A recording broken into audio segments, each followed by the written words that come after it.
Which country? Japan. Konnichiwa. Okay hi. India. ओ काका घाबरू नका काय करत नाही ते, घाबरू नका. जैवविविधतेने नटलेले हे भंडार आणि प्राचीन म्हणजे हजारो वर्षापूर्वीचं इथं काही खजाना आहे. सर्वांच्या कल्याणासाठी दान केलेलं इथं उल्लेखित आहे बघा. जे भिक्षा घ्यायला येतात त्यांच्यासाठी कपडेचं हे केलेलं, लाईक त्यांना कपडे द्यायचे आणि मेडिटेशन करायसाठी असेल एक जागा होते. हे राष्ट्रीय उद्यान बोरिवली स्टेशनपासून 1 किलोमीटर एवढ्या अंतरावरती आहे. हे महानगरपालिकेच्या बाहेर असले तरी मुंबईच्या पंचक्रोशीत आहे. नमस्कार मित्रांनो, नवीन व्हिडिओमध्ये आपणा सर्वांचं स्वागत आहे. मी आता सध्या आहे संजय गांधी नॅशनल पार्क या इथे आहे, म्हणजे राष्ट्रीय उद्यान इथे बोरिवली ईस्ट नॅशनल पार्क या इथे. तर आतमध्ये जाणार आहे आणि याला आतमध्ये चाललो आहे आणि तिकीट वगैरे किती लागणार आहे हे तुम्हाला सांगितलं आहे व्हिडिओमध्ये. आतमध्ये काय काय बघण्यासारखं आहे हे देखील तुम्हाला दाखवेल. तर हे बघा, प्रथमतः हे गेट आहे. हे बघा, आपण तिकीट बघूया इथे. तिकीट बघा इथे 103 रुपये आहे मोठ्यांसाठी, 55 आहे. आणि इकडे टायगर सफारी 136 रुपये. आणि हे नवविहार वगैरे 2 असणे असेल तर 103 रुपये आणि 4 असणे 209 रुपये. आणि खालची बघा, ही बग्गी म्हणजे काय असतं रे दादा?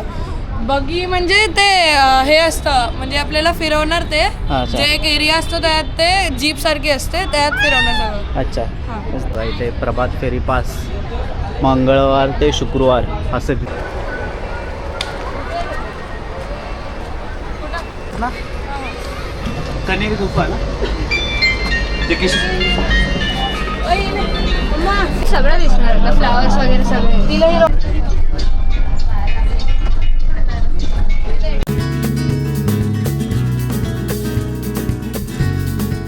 आपण कनेरी गुफेच्या इथे पोचलो मित्रांनो. आणि इथे पोचल्यानंतर असं इथे स्टॉल आहेत छोटे छोटे. इथे सगळे रानमेवा भेटतो आपल्याला. आणि इथे गाडी लागली बघा आपली आता. हां कुठे? डिअर.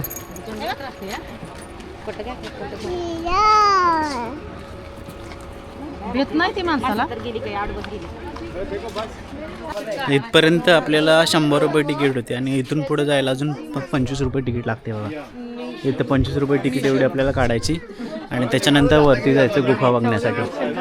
14 वर्षांचा खाल्ल्यांना फ्री असते, तिथं लिहिलंय बघा तिथे 4थ्या नंबरवर बघा. हां बरोबर. 14-15 वर्षातील खालील मुलांना निःशुल्क आहे इथे. आणि भारतीयासाठी 25 आणि विदेशी असतील तर त्यांना 300 रुपये.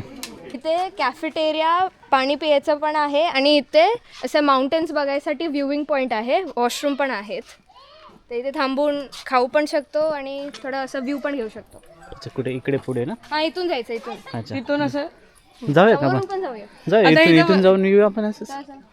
मंकी भरपूर आहे तिथे. श्री मंकी आहे, मंकी आहे बघ.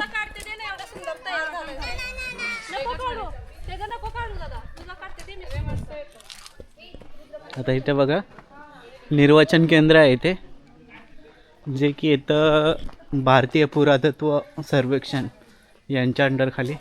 आणि याचा जो मेन आहे तो इथं किशन रेड्डी म्हणून आहेत बघा. नजारा बघू शकतो इथे निसर्गाचा.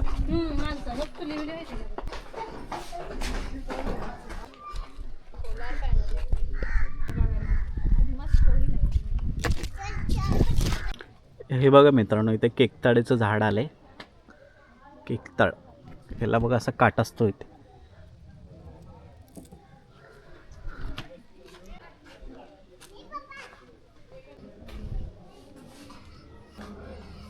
हे बघा, इथे भगवान गौतम बुद्ध आहेत आणि हे भिखूंना राहण्यासाठी ह्या खोल्या असतील बघा. आणि हे बुद्धांचे सगळे शिल्प कोरलेले आहेत तिथे.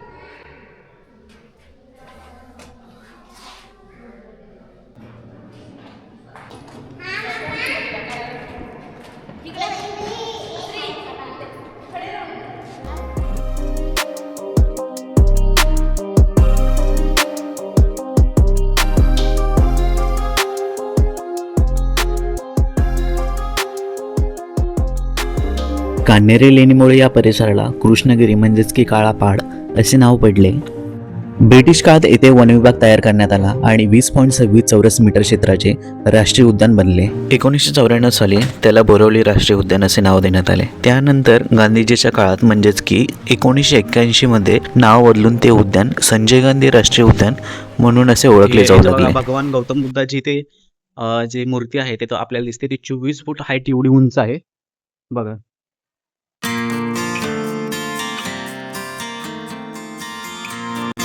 कान्हेरी लेण्यामध्ये 109 गुफा एवढ्या आहेत. जवळच्या एलिफंटा गुफा मात्र अधिक सुंदर आणि सुबक दगड कोरून बनवलेल्या आहेत. काही गुफामध्ये मोठे खांब बसलेले प्रशस्त सभागृह आहे. त्या ठिकाणी बौद्ध धर्माचे पवित्र स्तूप आहे. गुफा पूर्ण झाल्यावर त्याचा वापर विहार म्हणून केला जात असे. त्या ठिकाणी भिक्षू राहायचे आणि धार्मिक कार्यक्रम होत असत.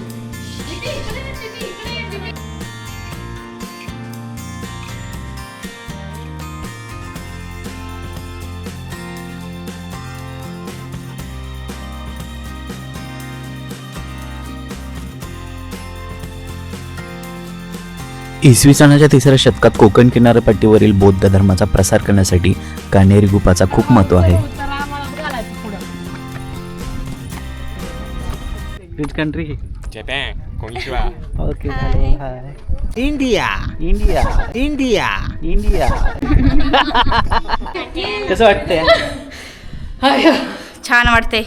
मला श्रीमंगेश्वर टायकॉट हे पुढे तर आता आपण केव्ह 7 मध्ये जातो.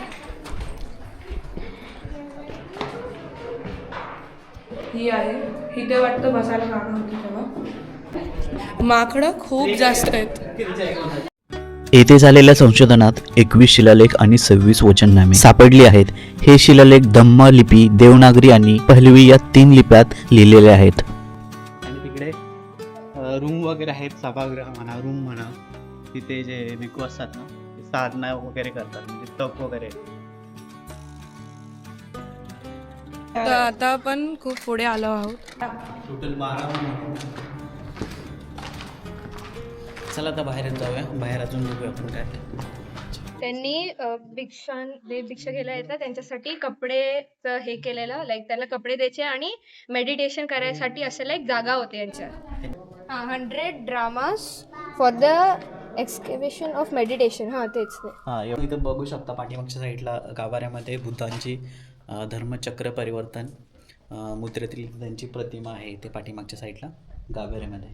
लेणी नंबर 90 गुफेत काही वचननामे आढळले आहेत. त्यामध्ये एक खूप महत्वाचा शिलालेख आहे. त्या शिलालेखात सातवाहन राजा वशिष्ठपुत्र यांना रुद्रवर्धनी मुलगी सतकर्णी हिच्याशी विवाह झालेला उल्लेख आहे. या माहितीमुळे त्या काळातील राजकीय आणि सामाजिक संबंधाची महत्वाची माहिती मिळते. हे बघू शकता लेणी नंबर 32 आहे. याच्यामध्ये असं असं लिहिलेलं आहे की इथे एक व्हरांडा आहे, आतमध्ये विहार आहे आणि व्हरांडा आहे. आणि व्हरांड्याच्या पुढे बघा हे केलेलं आहे बघा, इथे बसण्यासाठी बाक आहे. कल्याणीतील एक उपासक होता, त्यांनी ते सर्वांच्या कल्याणासाठी दान केलेलं इथं उल्लेख इथं आहे बघा. लेणी नंबर 32. तिथेच आहे बाजूवाल्या केव्हमध्ये फोटो वगैरे काढतोय. 109 एवढ्या लेणी आहेत, तर एवढे फिरणं म्हणजे अजून 2 ते 3 तास जाऊ शकतील. त्यासाठी आपण सध्या इथं स्टॉप करतो आणि हा व्हिडिओ इथं संपवतो. व्हिडिओ आवडला तर व्हिडिओला लाईक आणि चॅनलला सबस्क्राईब करा. टाटा.